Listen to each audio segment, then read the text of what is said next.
Hello students. So continuing with your EPQs, we have completed 15 EPQs till now, right?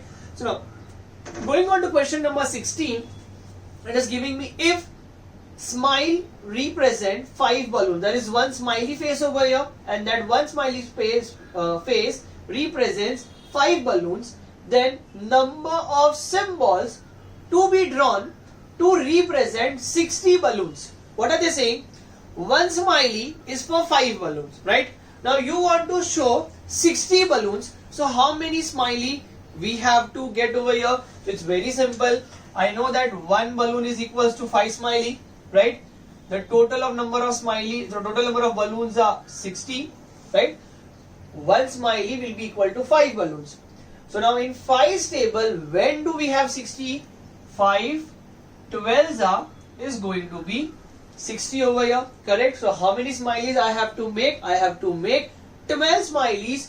So it will represent 60 balloons over here. If you want to see, you can make it like this way. This is 1, 2, 3, 4, 5, 6, 7, 8, 9, 10, 11, 12. Now you say the table of 5. 5 is the 5, 5 is the 10, 5 is the 15, 5 is the 20, 5 is the 25, 5 6 is the 30, and again 5 7 is the 35, 5 8 is the 40, 45, 50, 55, 60. So over here 12 smileys will give me 60 balloons. It is simple sum of tables, correct? Again I am saying, what was the question about? The question was saying, if one smiley represents 5 balloons, when you draw one smiley, it will be equal to 5 balloons. Means they are talking about table of 5. Then the number of symbols to be drawn to represent 60 balloon is. So we will check in 5's table when do we have 60 and we get the answer. If you don't know tables properly, you can also use the division method. That is 60 divided by 5, you will get the answer 12. Clear? Now, moving on to the second question, that is number 17. In a flower garden, 4 upon 9 are white roses, 2 upon 9 are red roses, and rest are yellow roses. So what kind of roses we have? We have red, we have white, and we have yellow roses, right? 3 color. What fraction of the roses are yellow? So they are asking how many yellow roses are there. We know that in a garden, how many white roses are there? The number of white roses are 4 upon 9. Then how many red roses are there? Number of red roses will be 2 by 9. And now number of yellow, which we don't know. So I have a trick over here to find the answer, right? Now see, they told us the denominator is 9, and in a fraction, what do you mean by denominator? Denominator means the total. Denominator means the total. In a fraction, whenever you write numerator upon denominator, the denominator is always the total over there. So if I have 4 upon 9, 2 upon 9, can I say here also I should have 9 only because my denominator should be same. Now 4 plus 2. 4 plus 2 is what? 4 plus 2 is 6.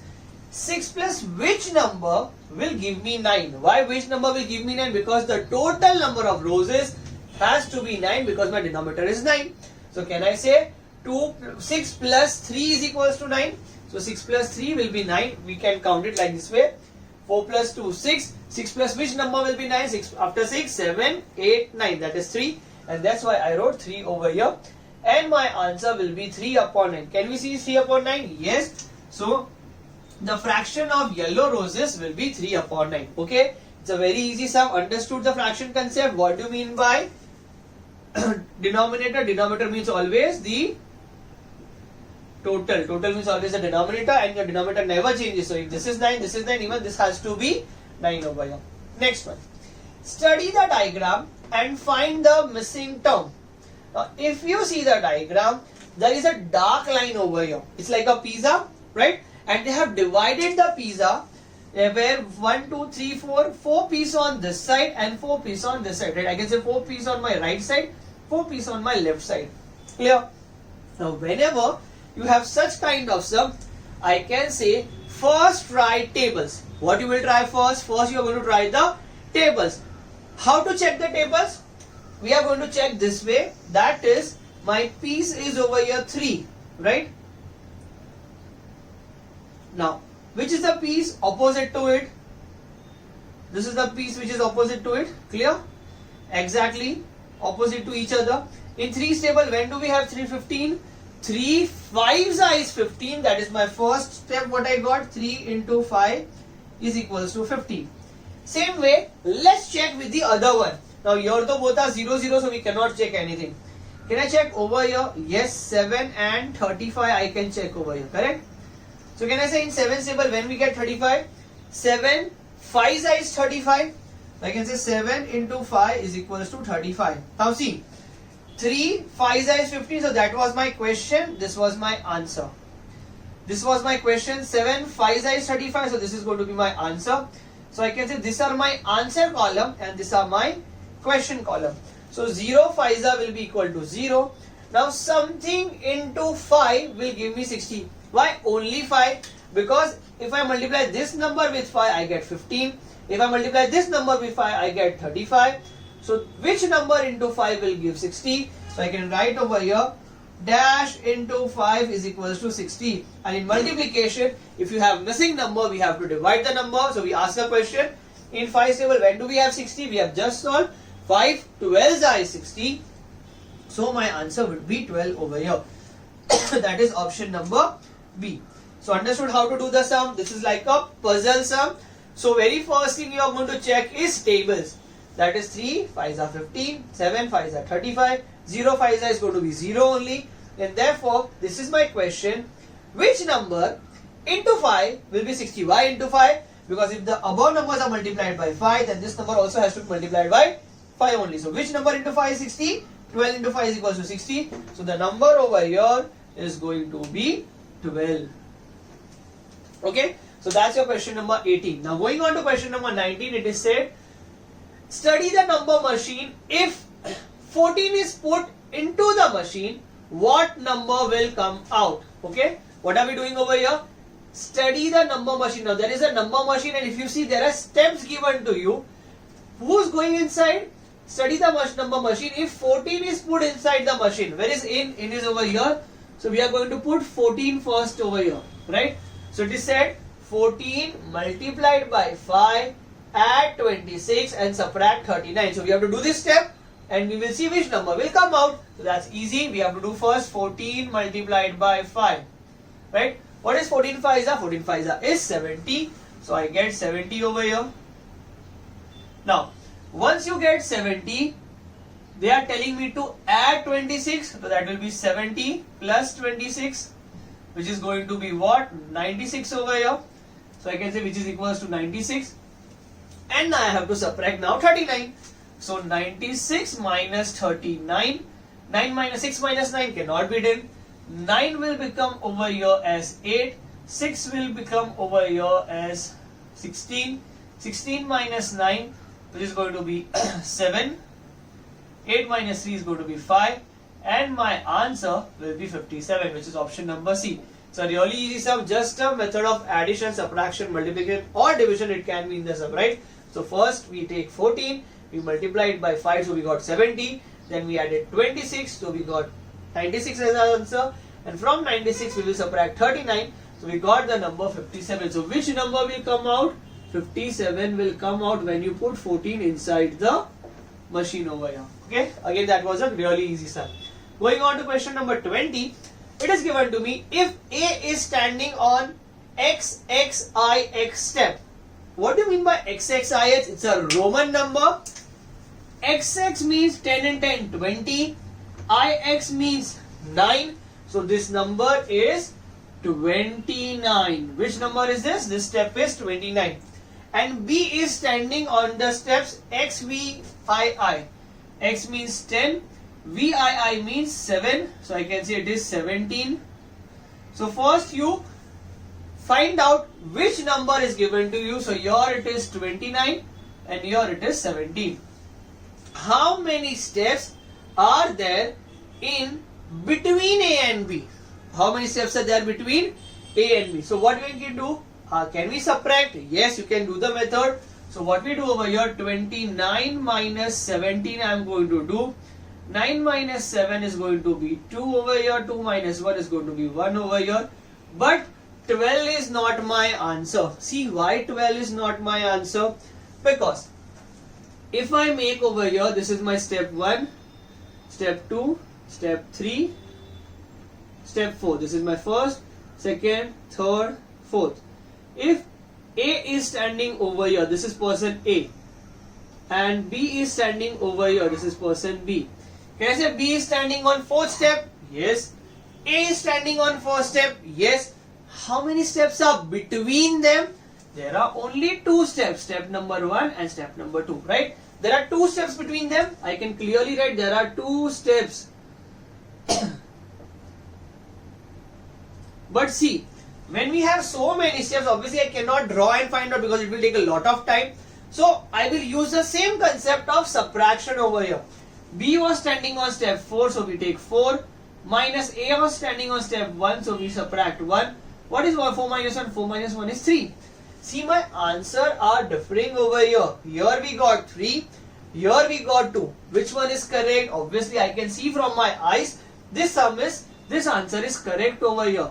So always remember, whenever you want to find something which is between one value and other value, first you subtract it, and because it is in between, the trick is again you will do minus 1 over here, so answer will be 2. Clear? So same way we have to do minus 1 over here also. So 12 minus 1 I can say, which is going to be over here as 11. Right? And now if you see your options, they have given the answer in Roman numbers again. So how do we get 11? Can I say 11 we write it like this way, 10 and 1. So 10 we write as X and 1 we write as I. So my answer will be option number B. These are the 11 steps in between both of them. Clear?